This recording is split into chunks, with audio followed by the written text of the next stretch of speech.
Okay, ಮೊದಲನೇದಾಗಿ ಇವತ್ತು ಕಾರ್ಯಕ್ರಮ ತುಂಬ ಸಮಯದ ಅಭಾವ ಇರೋದ್ರಿಂದ ಸ್ವಲ್ಪ ಸ್ಪೀಡ್ ಮಾಡ್ಕೊತೀವಿ. ಸೊ ಇದೊಂದು ವಿಶೇಷವಾದ ಎಂಟ್ರಿನ ನಾವು ಪ್ಲ್ಯಾನ್ ಮಾಡಿದ್ವಿ ಮೇಡಮ್ಗೆ. ಸೊ ಕರ್ನಾಟಕದ ಒಂದು ಹೆಣ್ಮಕ್ಳಿಂದ ಒಂದು ಸ್ಪೆಷಲ್ ಪ್ರೋಗ್ರಾಮ್ ಅಂದಾಗ ಮೇಡಮ್ ಮುಂದೆ ಬಂದು ಒಂದು ವಿಶೇಷವಾಗಿ ಮಾಡಬೇಕು ಅಂತ ಹೇಳಿದ್ರು. ನಾವು ಹಳ್ಳಿಯಿಂದ ಬಂದಿರೋದ್ರಿಂದಾಗಿ ಸೊ ಹಾಗಾಗಿ I am always connected to the folk. So ಹಾಗಾಗಿ ಇದೊಂದು ನಿಮ್ಮ ರೆಗ್ಯುಲರ್ ರೂಟೀನಿಂದ ಒಂದು ಡಿಫ್ರೆಂಟ್ ಆಗಿ ಏನೋ ಮಾಡಿಸಿದ್ದೀವಿ. So I request you to please stage come on the stage. Venkatesh first ಇವರು ಗ್ರೂಪ್ ಫೋಟೋ ಮಾಡ್ತಾರೆ ಗೊತ್ತು.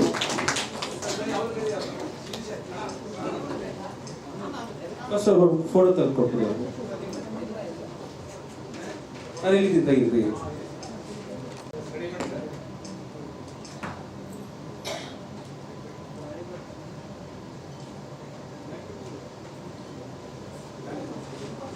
Thank you. ಆಕ್ಚುಲಿ ನಾನು ಮಾತಾಡಬೇಕು ಅಂತ ನಾನೇ ಕಾಯ್ತಾ ಇದ್ದೆ ಸರ್, ಯಾವಾಗ ಬೈಕ್ ಸಿಗುತ್ತೆ ಅಂತ ಈ ವಿಚಾರವಾಗಿ. ಯಾವ ಮೂಡಲ್ಲಿ ಇವತ್ತು ಬಂದಿದ್ದೀರೋ ಗೊತ್ತಿಲ್ಲ. ಈ ಸಾಂಗ್, ಈ ಒಂದು ಜನಪದ ಒಂದು ಹಾಡನ್ನ ಕೇಳಿದ್ಮೇಲೆ ಎಲ್ರಿಗೂ ಒಂದು ಜೋಶ್ ಬಂತೋ ಇಲ್ಲೋ ಮನಸ್ಸಲ್ಲಿ. ಎಷ್ಟು ಒಂದು ನಿಯರ್ಲಿ ಒಂದು 15-20 ನಿಮಿಷ ಕಂಟಿನ್ಯೂಸ್ ಆಗಿ ಮೋರ್ ದನ್ ದಟ್, ಅದಕ್ಕಿಂತ ಜಾಸ್ತಿನೇ ಹಾಡಿದ್ದಾರೆ. ಆಮೇಲೆ ಇಡೀ ಸ್ಟೇಜನ್ನ ಮತ್ತೆ ಇಡೀ ಒಂದು ವಾತಾವರಣನ ಇವತ್ತು ನಿಜವಾಗ್ಲೂ ಉದ್ಯಮಿಸಿದ್ದಾರೆ ಅಂತ ಹೇಳಿದ್ರೆ ತಪ್ಪಾಗಲ್ಲ. ತುಂಬಾ ಚೆನ್ನಾಗಿ ಹಾಡಿದ್ದೀರಾ ಎಲ್ಲರೂ ಕೂಡ. ಅಂಡ್ ತುಂಬಾ ಖುಷಿ ಆಯ್ತು. ನಾನಂತೂ ಕುತ್ಕೊಂಡೆ ಡ್ಯಾನ್ಸ್ ಮಾಡ್ತಿದ್ದೆ. ಸೊ ನನಗೊಂದು ಆಪರ್ಚುನಿಟಿ ಕೊಟ್ಟರೆ ಮತ್ತೆ ಸ್ಟೇಜ್ ಮೇಲೆ ಬಂದು ಡ್ಯಾನ್ಸ್ ಮಾಡೋದಕ್ಕೆ. ಅಂಡ್ ನನಗಿಂತ ತುಂಬಾ ಚೆನ್ನಾಗಿ ಡ್ಯಾನ್ಸ್ ಮಾಡ್ತಾ ಇದ್ದೀರಾ ನೀವೆಲ್ಲರೂ. ಸೊ ಮೇಡಮ್, ನಾವು ಕ್ಲಾಸಿಗೆ ಬರ್ಬೋದಾ ಮೇಡಮ್ ನಿಮ್ಮ ಹತ್ರ? ಖಂಡಿತ ವಿತೌಟ್ ಫೀಸ್ ಬನ್ನಿ. ಖಂಡಿತ. ಸೊ ಇದೇ ರೀತಿ ಎಲ್ಲರನ್ನು ಎಂಟರ್ಟೈನ್ ಮಾಡ್ತಾ ಇರಿ, ಇದೇ ರೀತಿ ಎಲ್ಲರೂ ಉಳಿದಿಸ್ತಾ ಇರಿ ಅಂತ ಹೇಳೋದಕ್ಕೆ ಇಷ್ಟಪಡ್ತೀನಿ. ಹಾಗೆ ನಮ್ಮೆಲ್ಲರಿಗೂ ಇಷ್ಟೊಂದು ಒಂದು ಒಳ್ಳೆ ಮನೋರಂಜನೆಯನ್ನು ಕೊಟ್ಟಿದ್ದಕ್ಕೆ ತುಂಬ ಧನ್ಯವಾದಗಳು ಎಲ್ರಿಗೂ. Thank you so much. Thank you. ಮತ್ತೊಮ್ಮೆ ಎಲ್ರಿಗೂ ಧನ್ಯವಾದಗಳನ್ನು ತಿಳಿಸ್ತಾ, ಇದು ನಮ್ಮ KGM ಎಂಟರ್ಟೈನ್ಮೆಂಟ್ ಇವೆಂಟ್ ಬೆಂಗಳೂರು. ಯಾವುದೇ ಕಾರ್ಯಕ್ರಮ ಇದ್ರು ಎಲ್ಲ ಥರದ ಗೀತೆಗಳನ್ನು ಆಡ್ತೀವಿ. ಖಂಡಿತ ಎಲ್ಲರ ಹತ್ರ ನಮ್ಮ ಚಿತ್ರಸಂತೆ ನಂಬರ್ ಇದೆ. ಇವ್ರ ಪ್ರೋಗ್ರಾಮ್ ನಮ್ಮನ್ನು ಕಾಂಟ್ಯಾಕ್ಟ್ ಮಾಡಿ. ದಯವಿಟ್ಟು ಕನ್ನಡನ ಉಳಿಸಿ, ಕನ್ನಡನ ಬೆಳೆಸಿ. ಅದು ಬಿಟ್ಟರೆ ಮಾತ್ರ ಏನೋ ಕೇಳ್ಕೊಳ್ಳೋಣ. ಅಮೂಲ್ಯ ಸಮಯ ಕೊಟ್ಟಿಲ್ಲ. ಎಲ್ಲೋ ಒಂದು ಪ್ರೋಗ್ರಾಮ್, ಎಲ್ಲೋ ಒಂದು ಗಣೇಶ ಫಂಕ್ಷನ್, ಎಲ್ಲೋ ಒಂದು ರಾಜ್ಯೋತ್ಸವ, ಏನೋ ಒಂದು ಕನ್ನಡ ಉಳಿಸಿ ಅನ್ನೋದಷ್ಟೇ ನನ್ನ ಪ್ರಾರ್ಥನೆ. Thank you madam. ಹಾಗೆ ಸ್ಟೇಜ್ ಮಾಡಿದ್ರೆ ಅವ್ರಿಗೆ ಸನ್ಮಾನ ಮಾಡ್ತಾರೆ. ಎಸ್ ಗೌತಮಿ ಮ್ಯಾಮ್, ಇಷ್ಟು ಹೊತ್ತು ನಮಗೆ ಜಾನಪದ ಸಾಂಗಿನ ರಸದೂಟವನ್ನು ಉಣಬಡಿಸ್ತದೆ. ಮಾಡಿ ಕೂತ್ಕೊಳ್ಳಿ. ಕಿರಣ್ ಸರ್, ಪ್ಲೀಸ್ ವೇದಿಕೆ ಮೇಲೆ ಬನ್ನಿ. Kiran sir. S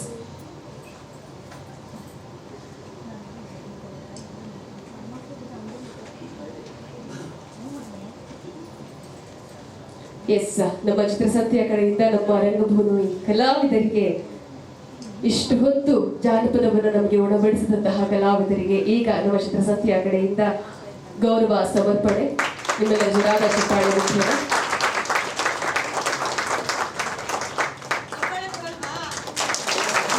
thank you so much. ಹಾಗೆಯೇ ನಮ್ಮ ಮುಂದಿನ ಕಲಾವಿದರು ಕೆಸ್ತೂರು ಗೋವಿಂದರಾಜು ಸರ್, ಚಂದನ ವಾಹಿನಿಯ ಗಾನ ಸಿಂಚನ ರಿಯಾಲಿಟಿ ಶೋ ಗಾಯಕರು ಕೂಡ ಹೌದು ಇವರು.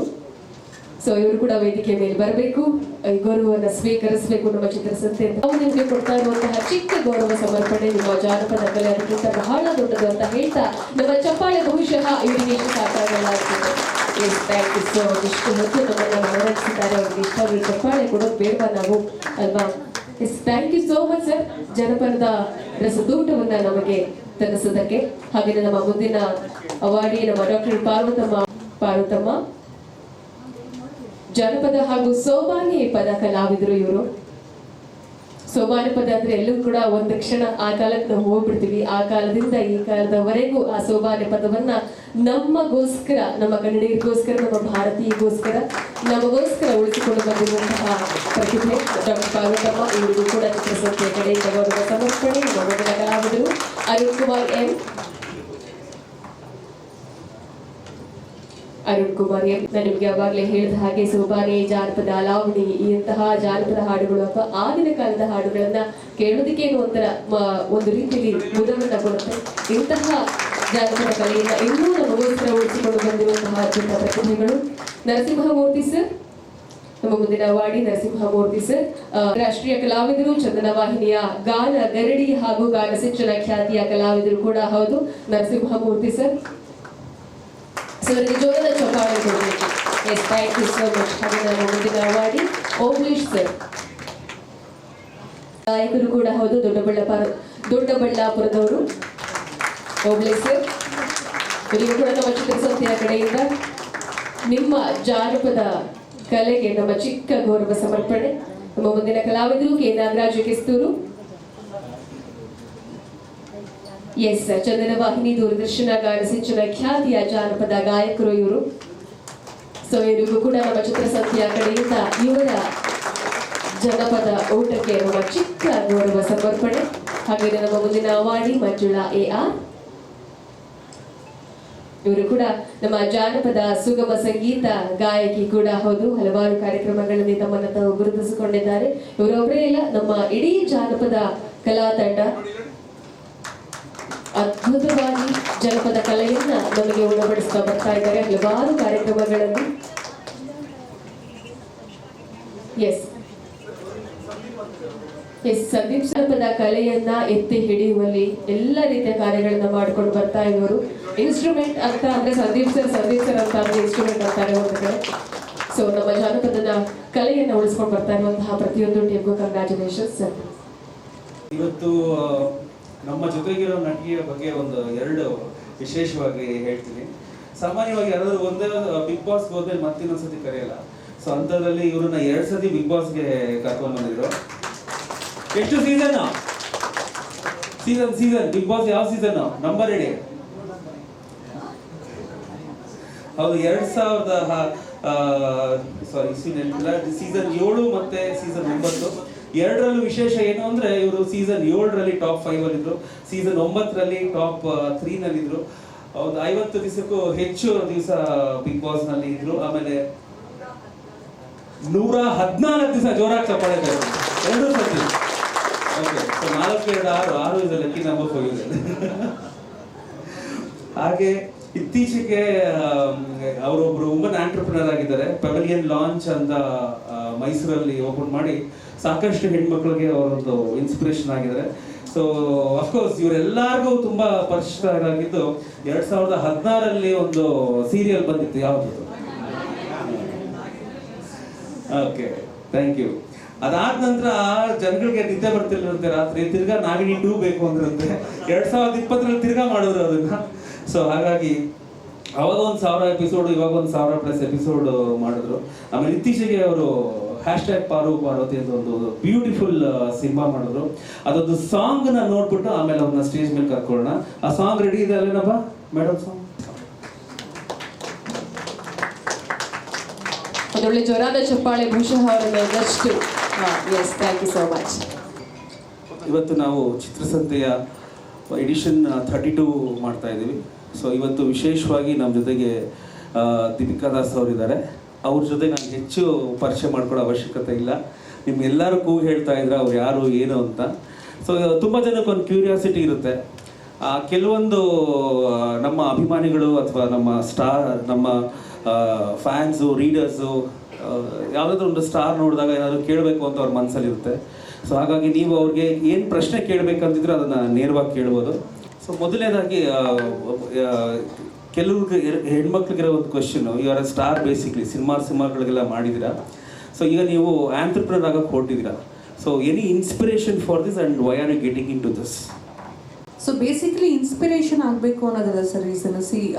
ಎಲ್ಲ ಪ್ರೊಫೆಷನಲ್ಲೂ ಒಂದೊಂದು ಚಾಲೆಂಜಸ್ ಅಂತ ಇದ್ದೇ ಇರುತ್ತೆ. ಸೊ ನಾನು ಇರೋವಂಥ ಫೀಲ್ಡ್ ಯಾವಾಗಲೂ ಎಷ್ಟು ವರ್ಷದ ತನಕ ನಾವಿಲ್ಲಿರ್ಬೋದು, ಎಷ್ಟು ವರ್ಷದ ತನಕ ಅಂದರೆ ಈಗ ಈ ಫೀಲ್ಡ್ ಅಂತ ಬಂದಾಗ ಬ್ಯೂಟಿ ಅಥವಾ ಒಂದು ಏಜ್ ಅನ್ನೋದು ಒಂದು ಫ್ಯಾಕ್ಟರ್ ಆಗುತ್ತೆ. ಸೊ ಅದಾದ ನಂತರ ನಾವು ಏನು ಮಾಡ್ತೀವಿ? ಸೊ ಅಗೇನ್ ಮುಂಚೆ ಎಲ್ಲ ಏನೋ ಅಪ್ಪ ಅಮ್ಮನ ಮೇಲೆ ಡಿಪೆಂಡ್ ಆಗಿರ್ತೀವಿ, ಅದು ಬಿಟ್ಟರೆ ಗಂಡನ ಮೇಲೆ ನೆಕ್ಸ್ಟ್ ಡಿಪೆಂಡ್ ಆಗಿರ್ತೀವಿ. ಸೊ ನೆಕ್ಸ್ಟ್ ಮಕ್ಕಳು, ಈ ಥರ ಇರುತ್ತೆ. ಆದರೆ ಈ ಬಿಟ್ವೀನಲ್ಲಿ ಒಂದು ಹೆಸರು ಮಾಡೋದಲ್ಲದೆ ಮಧ್ಯದಲ್ಲಿ ನಾವು ಏನೋ ಒಂದು ನಮ್ಮ ಕೆಲಸ ಅಂತ ಒಂದು ಮಾಡಿ, ನಾವು ಒಂದು ಚಿಕ್ಕ ಅರ್ನಿಂಗ್ಸ್ ಅಂತ ಮಾಡಿ ನಮಗೋಸ್ಕರ ಸೇವ್ ಮಾಡೋದು, ಅಥವಾ ನಾವು ಏನಾದರೂ ಒಂದು ಯಾರಿಗಾರು ತೆಗೆದುಕೊಡ್ಬೇಕು ಅಂದಾಗ ನಮ್ಮ ಒಂದು ಅಳಿಲು ಸೇವೆನೂ ಇರಬೇಕು ಅನ್ನೋದು ಒಂದು ನನ್ನ ಮೇನ್ ಉದ್ದೇಶ. ಹಾಗಾಗಿ ಯಾವುದೇ ಫೀಲ್ಡಲ್ಲಿ ಆಗಿರಲಿ ಒಂದು ಇನ್ಸೆಕ್ಯೂರಿಟಿ ಅಂತ ಇದ್ದೇ ಇರುತ್ತೆ. ಸೊ ಅದರಲ್ಲಿ ಎಷ್ಟು ವರ್ಷ ಇರ್ತೀವೋ ಏನು ಮಾಡ್ತೀವೋ ಅಂತ ಇರುತ್ತೆ. ಸೊ ಹಾಗಾಗಿ ಹುಡುಗಿರು ಯಾವತ್ತೂ ಏನಾದರೂ ಒಂದು ಕೆಲಸದಲ್ಲಿ ಭಾಗಿಯಾಗಿರಬೇಕು. ಒಂದೇ ಪ್ರೊಫೆಷನ್ನ ಯಾವಾಗಲೂ ನಂಬ್ಕೊಂಡು ಇರಬಾರ್ದು ಅನ್ನೋದು ನನ್ನ ತಲೆಯಲ್ಲಿತ್ತು. ಹಾಗಾಗಿ ಈ ಒಂದು ಆಂಟ್ರಪ್ರಿನರ್ಶಿಪ್ನ ನಾನು ಯಾವಾಗಲೂ ತಲೆಯಲ್ಲಿ ಇಟ್ಕೊಂಡಿದ್ದೆ, ಈವನ್ ಸಿನಿಮಾ ಇಂಡಸ್ಟ್ರಿಗೆ ಬರೋದಕ್ಕಿಂತ ಮುಂಚೆ ಕೂಡ. ಸೊ ಅದು ನನ್ನನ್ನು ಇನ್ಸ್ಪೈರ್ ಮಾಡಿತು. ಆಫ್ಟರ್ ವೆರಿ ಲಾಂಗ್ ಟೈಮ್ ಮತ್ತೆ ಎಸ್ ಇದು ಕರೆಕ್ಟ್ ಸಮಯ ಅಂತ ಮಾಡಬೇಕು ಅಂತ ಅನಿಸಿತ್ತು. So you feel this is the right time to do, and this is one more thing ಅಂದ್ರೆ ಈಗ ಆಫ್ ಲೇಟ್ ನೀವು you got married and you had of course ಮದುವೆ ಆದಮೇಲೆ ಎಲ್ಲ ಹೆಣ್ಮಕ್ಳ ಥರ ನಿಮ್ಮದು ಒಂದಷ್ಟು ಫ್ಯಾಮಿಲಿ ಸೆಟಲ್ಮೆಂಟ್ಸ್ ಎಲ್ಲ ಇರುತ್ತೆ. What's the next further plans? Cinema ಇಲ್ಲ? ಖಂಡಿತ ಸಿನಿಮಾ ಮಾಡ್ತೀನಿ. ಹಾಗೆ ಒಳ್ಳೆ ಪ್ರಾಜೆಕ್ಟ್ಸ್ಗಳು ಬಂತು ಅಂದರೆ ಶೋಸ್ ಆಗಿರಲಿ ಅಥವಾ ಈವೆಂಟ್ಸ್ಗಳಾಗಿರಲಿ ಖಂಡಿತವಾಗ್ಲೂ ಮಾಡ್ತೀನಿ. ಏನಾಗುತ್ತೆ ಅಂದರೆ ಮನೇನ ಬ್ಯಾಲೆನ್ಸ್ ಮಾಡೋದು ಕೂಡ ಇಂಪಾರ್ಟೆಂಟು ಆ್ಯಸ್ ಅ ವುಮೆನ್. ಹಾಗೆ ನನ್ನ ಕರಿಯರ್ನು ಕೂಡ ನೋಡ್ಕೊಳ್ಳೋದು ತುಂಬ ತುಂಬ ಇಂಪಾರ್ಟೆಂಟ್ ಆಗುತ್ತೆ. ಯಾಕೆಂದರೆ ನಾವು ಎಲ್ಲಿಂದ ಬೆಳೆದು ಬಂದಿರ್ತೀವಿ, ಏನು ಮಾಡಿರ್ತೀವಿ ಅದನ್ನು ದಾರಿನ ಮರಿಬಾರ್ದು. ಸೊ ಗಂಡ ಈಗ ಬಂದು ಅವ್ರ ಸೆಕ್ಯೂರಿಟಿ ಕೊಡ್ಬೋದು, ಆದರೆ ಅಪ್ಪ ಅಮ್ಮ ಹೇಳ್ಕೊಟ್ಟಿರೋದಷ್ಟೇ ಯಾವಾಗಲೂ ನಿಮ್ಮ ಕಾಲ ಮೇಲೆ ನೀವು ನಿಂತ್ಕೊಳ್ಳಿ, ಯಾವತ್ತೂ ಅಷ್ಟೇ ನಿಮಗೆ ನೀವಾಗಬೇಕು ಅನ್ನೋದು ಹೇಳ್ಕೊಟ್ಟಿದ್ದಾರೆ. ಅದು ಪಾಲಿಸ್ತೀವಿ. 2016ರಲ್ಲಿ ನಾಗಿಣಿ ಸ್ಟಾರ್ಟ್ ಆಯಿತು ಫಸ್ಟ್. ಇದು ನಾನು ನಮ್ಮ ಚಿತ್ರಸಂತೆ ಮ್ಯಾಗ್ಝಿನ್ನು 2013ರಲ್ಲಿ ಸ್ಟಾರ್ಟ್ ಮಾಡಿದ್ದು. ಅವತ್ತಿಗೂ ಇವತ್ತಿಗೂ ಅಂಬರೀಷ್ ಅಣ್ಣನ ನೆನಪಲ್ಲಿ ಅಂತಲೇ ನಾವು ನಡ್ಸ್ಕೊಂಡು ಹೋಗ್ತಾ ಇರೋದು. ಸೊ ಅಂಬರೀಷ್ ಅಣ್ಣ ಒಂದು ಸತಿ ನಿಮಗೆ ಏನೋ ಹೇಳಿದರು, ಅದು ಅವಾಗ ತುಂಬ ಅಂಬರೀಷ್ ಅಣ್ಣ ಒಂದು ಕರೆದ್ಬಿಟ್ಟು ನಿಮ್ಮನ್ನು ನಾಗಿಣಿ ಅಂತ ಕರೆದಿದ್ರು. ಸೊ ಕರೆದ್ಬಿಟ್ಟು ನಿಮ್ಮನ್ನು ಮಾತಾಡಿಸಿದ್ರು. So can you express your situations or the feelings or the respect what you have towards Amrish Anna? It's huge respect. Of course ಇಲ್ಲಿರೋ ಎಷ್ಟೋ ಜನಕ್ಕೆ ಕೇಳಿದ್ರೆ ಅವರ ಬಗ್ಗೆ ಎಷ್ಟೋ ವಿಚಾರಗಳಿದೆ ಹೇಳೋದಕ್ಕೆ. ಆದರೆ ನಾನು ತುಂಬ ಲಕ್ಕಿ ಅಂತ ಹೇಳಕ್ಕೆ ಇಷ್ಟಪಡ್ತೀನಿ ಈ ವಿಚಾರದಲ್ಲಿ. ಯಾಕೆ ಅಂದರೆ ಅಂಬರೀಷ್ ಅಂಕಲ್ಲು ನನ್ನ ಸೀರಿಯಲ್ನ ದೊಡ್ಡ ಫ್ಯಾನು. ಸೊ ತುಂಬ ಕಡೆ ಇದನ್ನು ಹೇಳಿದ್ದಾರೆ. ಅಂಥ ಒಬ್ಬ ಸೂಪರ್ ಸ್ಟಾರು, ಅಂಥ ಒಂದು ನಟ ಒಂದು ಸೀರಿಯಲ್ ನೋಡೋದು ಅಂದರೆ ಏನು, ಆ ಸೀರಿಯಲ್ನ ಬಿಡದೆ ಮನೆಯವ್ರನ್ನ, ಈಗ ಫಾರ್ ಎಕ್ಸಾಂಪಲ್ ಅಮ್ಮ ಹೇಳಿರೋದು ನಂಗೆ ನೆನಪಿದೆ, ಆ ಸೀರಿಯಲ್ ಬರೋ ಟೈಮಲ್ಲಿ ಯಾರಾದರೂ ಏನಾದ್ರು ಮಾತಾಡಿದ್ರೆ ಅವ್ರಿಗೆ ಏನಿತ್ತು ಅದೇ ಎಸೆಯೋದು ಅದೆಲ್ಲ ಮಾಡ್ತಾಯಿದ್ರಂತೆ ಅಂಬರೀಷ್ ಅಂಕಲು. ಅಷ್ಟು ಅಡಿಕ್ಟೆಡ್ ನಮ್ಮ ಸೀರಿಯಲ್ಗೆ. ಆ್ಯಂಡ್ ಅವ್ರಿಗೆ ಗೊತ್ತು ಸಿನಿಮಾ ಇಂಡಸ್ಟ್ರಿಯಲ್ಲಿ ಇರೋರೇ ಕೂಡ ಆದ್ರೂ ಅವರು ಎಷ್ಟು ಇಂಟ್ರೆಸ್ಟಿಂಗ್ ಆಗಿ ಆ ಮುಗ್ಧ ಮನಸ್ಸು ಎಷ್ಟು ಚೆನ್ನಾಗಿತ್ತು ಅಂತ ಹೇಳ್ತೀನಿ. ನಾಗಿಣಿ ಅಂದರೆ ಒಂದು ತುಂಬ ಸಿ ಜಿ ಇರುವಂಥ ಒಂದು ಕ್ಯಾರೆಕ್ಟರು. ಅದ್ರಲ್ಲಿ ನಾಲ್ಗೆ ಮಾಡೋದೆಲ್ಲ ಎಲ್ರಿಗೂ ಗೊತ್ತಿರುತ್ತೆ, ಅದೊಂದು ಸಿ ಜಿ ಅಥವಾ ಒಂದು VFX ಅಂತ. ಬಟ್ ನನಗೆ ಸಿಕ್ಕದಾಗೆಲ್ಲ ಚೇಡ್ಸೋರು ಯಾವಾಗಲೂ ನಾಲ್ಗೆ ಮಾಡು ಎಲ್ಲಿಟ್ಟೀಗ ನೀನು ನಾಲ್ಗೆ ಅಂತೆಲ್ಲ ಕೇಳೋರು. So that is something very sweet thing. ಅವರು ಒಂದು ಏನು ಹೇಳ್ತಾರೆ, ಒಂದು ಕಲೆನ ಬೆಲೆ ಕೊಡೋದಾಗಿರ್ಬೋದು, ಅಥವಾ ಕಲಾವಿದರಿಗೆ ಚಿಕ್ಕವರು ದೊಡ್ಡವರು ಅನ್ನೋ ಒಂದು ಯಾವುದೇ ಭೇದ ಭಾವ ಇಲ್ಲದೆ ಅವ್ರು ನನ್ನನ್ನು ಸಿಕ್ಕಿದಾಗೆಲ್ಲ ನನ್ನನ್ನು ಏನಂತಾರೆ ಎನ್ಕರೇಜ್ ಮಾಡ್ತಾ ಇದ್ರು. That is something great. And ಅವರು ಕಂಟಿನ್ಯೂಸ್ ಆಗಿ ಐ ಥಿಂಕ್ ಅದಾದಮೇಲೂ ಕೂಡ ಒಂದು 3-4 ಇಯರ್ಸ್ ನನ್ನ ಸೀರಿಯಲ್ 4.5 years ಮಾಡಿದ್ದೀನಿ. 3.5 years ಅವ್ರು ಇರೋ ತನಕ ಕಂಟಿನ್ಯೂಸ್ ಆಗಿ ಸೀರಿಯಲ್ ನೋಡಿದ್ದಾರೆ ಅಂತ. That is something blessing. And ನನಗೆ ಅದನ್ನು ನಿಜವಾಗ್ಲೂ ಮರೆಯೋಕ್ಕಾಗಲ್ಲ.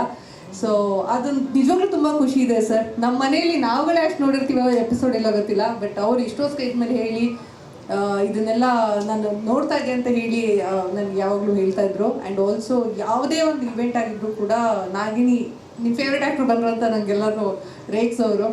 ಆಮೇಲೆ ಒಂದು ಬರ್ತ್ಡೇಗೆ ನನಗೆ ಇನ್ನೂ ನೆನಪಿದೆ, ಒಂದು ಬರ್ತ್ಡೇಗೆ ಅವರಿಗೆ ಚೀಫ್ ಗೆಸ್ಟ್ ಆಗಿ ನನ್ನನ್ನು ಸರ್ಪ್ರೈಸ್ ಆಗಿ ಕರ್ಕೊಂಡೋಗಿ ಅವರಿಗೆ ನೋಡಿ ನಿಮ್ಮ ನಾಗಿಣಿ ಬಂದಿದ್ದಾರೆ ಬರ್ಡೇ ಗಿಫ್ಟ್ ಅಂತ ಬಿಟ್ಟು ಪ್ರೆಸೆಂಟ್ ಮಾಡಿದ್ದು ನನಗೆ ಈಗಲೇ ನೆನಪಿದೆ ಸರ್.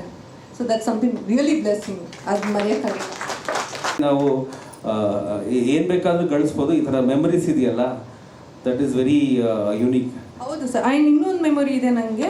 ಸರ್ ಜೊತೆ ನ್ಯೂ ಇಯರ್ ಎಲ್ಲೋ ಒಂದು ಕಡೆ ಸಿಕ್ಕಿದಾಗ ಸಡನ್ನಾಗಿ ಅವ್ರಿಗೊಂದು ಅಭ್ಯಾಸ ಇತ್ತು ಆ್ಯಕ್ಚುಲಿ. ಏನಂದರೆ ನ್ಯೂ ಇಯರ್ ದಿನ, ಹೊಸ ವರ್ಷದ ದಿನ ಯಾರ್ಯಾರು ಸುತ್ತಮುತ್ತ ಇರ್ತಾಯಿದ್ರು ಅವ್ರಿಗೆಲ್ಲರಿಗೂ ದುಡ್ಡು ಕೊಡ್ತಾಯಿದ್ರು ಅವರು. ಫ್ರಮ್ 500 ರೂಪಾಯಿಂದ 1000 ರೂಪಾಯಿ ಎಷ್ಟಿರುತ್ತೋ ಅವತ್ತು ಜೋಬಲ್ಲಿ ಎಷ್ಟು ದುಡ್ಡು ಇರುತ್ತೋ ಅಷ್ಟು ಖಾಲಿ ಮಾಡೇ ಹೋಗ್ತಾ ಇದ್ದಿದ್ದು. ಆದರೆ ನಾವು ತುಂಬ ಲಕ್ಕಿ ಅಂತ ಹೇಳೋದಕ್ಕೆ ಇಷ್ಟಪಡ್ತೀನಿ. That was a last new year ಅವರು ಆ ವರ್ಷನೇ ಇದಾಗಿದ್ದು. ಸೊ ನನಗೆ 2000 ರೂಪೀಸ್ ನೋಟ್ ಕೊಟ್ಟಿರೋದ್ರಲ್ಲಿ ಅವ್ರ ಸಿಗ್ನೇಚರ್ ಬರೆದು ಅವ್ರ ಒಂದು ವಿಶಸ್ನ ಬರೆದು ಕೊಟ್ಟಿರೋದು ನನ್ನ ಹತ್ರ ಈಗಲೂ ಮೆಮೊರಿ ಆಗಿದೆ. So that is something I have kept it for like that. That's so nice. So ಹೀಗೆ ನಮ್ಮ ಎಲ್ಲ ನಟರುಗಳ ಜೊತೆ ಒಂದು ಬಾಂಧವ್ಯ ಇರುವಂಥ ನಟಿ. ಸೊ ಒಂದು ದಶಕಕ್ಕೂ ಹೆಚ್ಚು ದಿವಸ ನಮ್ಮ ಇಂಡಸ್ಟ್ರಿನಲ್ಲಿ ಇದ್ದೀರಾ ಈಗ. ಸೊ ನಂದು ಕೊನೆಯದಾಗ ನನ್ನ ಕಡೆಯಿಂದ ಒಂದು ಪ್ರಶ್ನೆ. Of course as time things changes. So ಇವಾಗ ಬರ್ತಾ ಇರೋವಂಥ ಹೀರೋಯಿನ್ಸ್ಗೆ so what is your suggestions ಅವ್ರ ಕಿವಿ ಮಾತು ಅಂತಾರಲ್ಲ? ಖಂಡಿತ ಈಗಿನವರು ಅಂತ ಹೇಳಕ್ಕೆ ಇಷ್ಟಪಡೋಲ್ಲ, ಬಿಕಾಸ್ ನಾನು ಕೂಡ ಈಗಿನ ಜನ್ರೇಷನಲ್ಲಿ ಪ್ರೆಸೆಂಟು ಕೂಡ ಇರ್ತೀವಿ. ಬಟ್ ಏನಂದರೆ ಅವಾಗಿಗೂ ಇವಾಗಿಗೂ ತುಂಬ ಟ್ರೆಂಡ್ ಚೇಂಜ್ ಆಗಿದೆ. ಆ್ಯಂಡ್ 10 ವರ್ಷದಿಂದ ಏನು ಹೇಳಿದ್ರು ಸರ್, ಹೌದು, ನಾನು 10 ವರ್ಷದಿಂದ ಇಂಡಸ್ಟ್ರಿಯಲ್ಲಿ ಇದ್ದೀನಿ. ಆ್ಯಂಡ್ ಸಾಕಷ್ಟು ಸಾಧ್ಯವಾದಷ್ಟು ನೋಡ್ಕೊಂಡು ಬಂದಿದ್ದೀನಿ ಅಂತ ಹೇಳೋದಕ್ಕೆ ಇಷ್ಟಪಡ್ತೀನಿ. ಈ ಜರ್ನಿಯಲ್ಲಿ ನಾನು ಕಲ್ತಿದ್ದು ಏನಪ್ಪ ಅಂತ ಅಂದರೆ ಡಿಸಿಪ್ಲಿನ್ ಆಗಿರಬೇಕು. ಆ್ಯಂಡ್ ಏನು ಮಾಡ್ತೀವೋ ಅದನ್ನು ಕರೆಕ್ಟಾಗಿ ಮಾಡಬೇಕು. ಆ್ಯಂಡ್ ನಿಮ್ಮ ಟೈಮ್ ಅಂದರೆ ಒಂದೇ ಕಡೆ ಫೋಕಸ್ಡ್ ಆಗಿದ್ರೆ ಖಂಡಿತವಾಗ್ಲೂ ಏನು ಬೇಕಾದ್ರೂ ಅಚೀವ್ ಮಾಡ್ಬೋದು ಅಂತ ನನಗೆ ಈ ನಾಗಿನಿ ಜರ್ನಿ ಆಗಿರ್ಬೋದು, ಬಿಗ್ ಬಾಸ್ ಆಗಿರ್ಬೋದು ತುಂಬ ಕಲಿಸ್ಕೊಟ್ಟಿದೆ ಈ ಮಧ್ಯದಲ್ಲಿ. ಜೊತೆ ಕರೋನಾ ಕೂಡ. So these are the thing ನನಗೆ ಸಿಕ್ಕಿದ್ದು ನೋಡೋದಕ್ಕೆ. ಸೊ ಈಗಿನ ಟ್ರೆಂಡಲ್ಲಿ ಆಬ್ವಿಯಸ್ಲಿ ನಾನು ಹೇಳ್ತೀನಿ, ತುಂಬ ಪ್ಯಾಂಪರ್ಡ್ ಕಿಡ್ಸ್ ಇದ್ದಾರೆ ಈಗೆಲ್ಲ. ತುಂಬ ಮುದ್ದಾಗಿ ಬೆಳೆದಿರೋಂಥ ಮಕ್ಕಳಾಗಿರ್ಬೋದು, ಅವರೆಲ್ಲ ಒಂದು ರೀಲ್ಸ್ ಮಾಡಿದ ತಕ್ಷಣ ಓಕೆ ಹೀಗೆ ಹಾಗೆ ಅನ್ನೋದೆಲ್ಲ ಬರುತ್ತೆ. ಸೊ ಅದನ್ನು ತುಂಬ ತಲೆಗೆ ತೊಗೋಬೇಡಿ. ಆಮೇಲೆ ಸಕ್ಸಸ್ಸನ್ನು ತುಂಬ ತಲೆಗೆ ತೊಗೊಂಡು ಸಡನ್ನಾಗಿ ಯಾರೋ ಏನಂದ್ರು ಅಂತ ಹೇಳ್ಬಿಟ್ಟು ಅದನ್ನು ಬೇಜಾರು ಮಾಡಿಕೊಂಡು ಡಿಪ್ರೆಷನ್ಗೆಲ್ಲ ಹೋಗುವಂಥ ಪರಿಸ್ಥಿತಿ ತಗೊಂಬೇಡಿ ಅಂತ ಹೇಳೋಕ್ಕೆ ಇಷ್ಟಪಡ್ತೀನಿ. ಎರಡು ಕನ್ಸಿಸ್ಟೆಂಟ್ ಆಗಿ ತಗೊಳ್ಳಿ, ಆರಾಮಾಗಿ ಅದನ್ನು ಏನಂದರೆ ಅದು ಗೊತ್ತಾಗಲ್ಲ ಸಡನ್ನಾಗಿ ಏನಾಗುತ್ತೆ. ನಮ್ಮನ್ನ ಬಿಡಿ, ನಾವು 10 ವರ್ಷ ಹೇಳ್ತೀವಿ, ಎಷ್ಟೋ ಜನ 50 ವರ್ಷ 30 ವರ್ಷ ಎಲ್ಲ ಜರ್ನಿ ಮಾಡಿರೋರು ಇದ್ದಾರೆ. ನಮ್ಮ ಜೊತೆ ಆ್ಯಕ್ಟ್ ಮಾಡಬೇಕಾದ್ರೆ ಆಶಾಲತಾ ಅಮ್ಮ ಆಗಿರ್ಬೋದು, ತುಂಬ ದೊಡ್ಡ ದೊಡ್ಡ ಆ್ಯಕ್ಟರ್ಗಳು ನಮಗೆ ಹೇಳ್ತಾ ಇದ್ದಂಥ ಮಾತುಗಳು ನೋಡಬೇಕು. ಅವ್ರು ಈಗಲೂ ಅದೇ ಡಿಸಿಪ್ಲಿನು, ಅದೇ ಟೈಮ್ ಪರ್ಫೆಕ್ಟಾಗಿ ಬರೋದು, ಅವ್ರು ರೆಡಿ ಆಗಬೇಕಾದ್ರೆ ಇರೋ ಡಿಸಿಪ್ಲಿನು, ಆ ಮೇಕಪ್ ಮಾಡ್ಕೋಬೇಕಾಗಿರೋವಂಥ ಡಿಸಿಪ್ಲಿನು, ಪ್ರತಿಯೊಂದನ್ನು ಅವ್ರು ಫಾಲೋ ಮಾಡ್ತಿರೋದು ನೋಡಿ ನಮ್ಗೆ ಖುಷಿ ಆಗೋದು. ಆ್ಯಂಡ್ ಈ ಥರ ಎಲ್ಲ ಇತ್ತ ಅಂತ. ಬಟ್ ಈಗಲೂ ಇಷ್ಟು ದೊಡ್ಡ ನಟರಾದರೂ ಕೂಡ ಅದನ್ನೆಲ್ಲ ಬಿಟ್ಟಿಲ್ವಲ್ಲ ಅಂತ. So that is the discipline. ಅದಕ್ಕೆ ಅವ್ರನ್ನ ಅಲ್ಲಿಂದ ಇಲ್ಲಿ ತನಕ ತೊಗೊಂಡು ಬಂದಿದೆ. ಆ್ಯಂಡ್ ಆಲ್ಸೋ ಅವ್ರನ್ನ ಈಗಲೂ ನಾವೆಲ್ಲರೂ ರೆಸ್ಪೆಕ್ಟ್ ಮಾಡ್ತೀವಿ, ಅವ್ರನ್ನ ಯಾವಾಗಲೂ ನೆನೆಸ್ಕೋತೀವಿ. ಸೊ ಆ ಥರ ಮುಂದೇನೂ ಇರಬೇಕು ಅಂದರೆ ಡಿಸಿಪ್ಲಿನ್ ಜೊತೆಗೆ ಕೆಲವೊಂದನ್ನ ನಿಮ್ಮ ಏನು ಹೇಳ್ತಾರೆ ನಿಮ್ಮ ಇದರಲ್ಲಿ ಇಟ್ಕೊಳ್ಳಿ. ಯಾವಾಗಲೂ ಯಾವುದನ್ನು ಸಡನ್ನಾಗಿ ಅಷ್ಟೇ ಇಷ್ಟೇ ಅನ್ನೋದು ತುಂಬ ಉಡಾಫೆ ಬೇಡ ಯಾವ ವಿಚಾರದಲ್ಲೂ ಅಂತ ಹೇಳಕ್ಕೆ ಇಷ್ಟಪಡ್ತೀನಿ. ಓಕೆ, ಸೊ ಎಲ್ಲರಿಗೂ ಇರೋದು ಒಂದು ಕ್ವೆಶನ್, ಅಫ್ಕೋರ್ಸ್ ನನಗೂ ಇರೋದು. ಅಫ್ಕೋರ್ಸ್ ಬಿಗ್ ಬಾಸ್ 2 ಸತಿ ಹೋಗಿ ಬಂದಿದ್ದೀರಾ.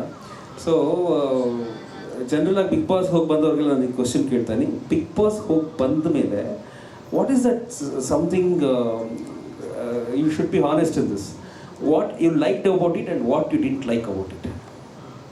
ಓಕೆ, ಸೊ 2 ಸೀಸನ್ ಹೋಗಿದ್ದೀನಿ. ಅದರಲ್ಲಿ ಫಸ್ಟ್ ಟೈಮ್ ಹೋದಾಗ ನನಗೆ ಇಷ್ಟ ಆಗದೆ ಇರೋದು ಅಂತ ಅಂದರೆ ಗಾಸಿಪ್. ಸುಮ್ಮನೆ ಅವ್ರದ್ದು ಇವ್ರದ್ದು ಮಾತಾಡೋದು, ಬರೀ ಇನ್ನೇನು ಕೆಲಸ ಇಲ್ಲ, ಬರೀ ಅವ್ರವ್ರದ್ದು ಮಾತಾಡ್ಕೊಂಡೇ ಕುತ್ಕೋಬೇಕು. ಜಗಳ ವಾಸ್ ನೆಸಸರಿ. ಏನಕ್ಕೆ ಅಂದರೆ ಹೆಸರು ಮಾಡೋದಕ್ಕೆ ಜಗಳ ಆಡೋವಂಥ ಪರ್ಸ್ನಾಲಿಟೀಸ್ಗಳಿತ್ತು. ಅದೆಲ್ಲ ನನಗೆ ಇಷ್ಟ ಆಗದೆ ಇರೋವಂಥದ್ದು. ಬಟ್ ತುಂಬ ಇಷ್ಟವಾದಂಥ ಎಷ್ಟೋ ವಿಚಾರಗಳಿದೆ ನಿಜವಾಗ್ಲೂ. ಫಸ್ಟ್ ಸೀಸನ್ ಆಗಿರ್ಬೋದು, ಸೆಕೆಂಡ್ ಸೀಸನ್ ಆಗಿರ್ಬೋದು.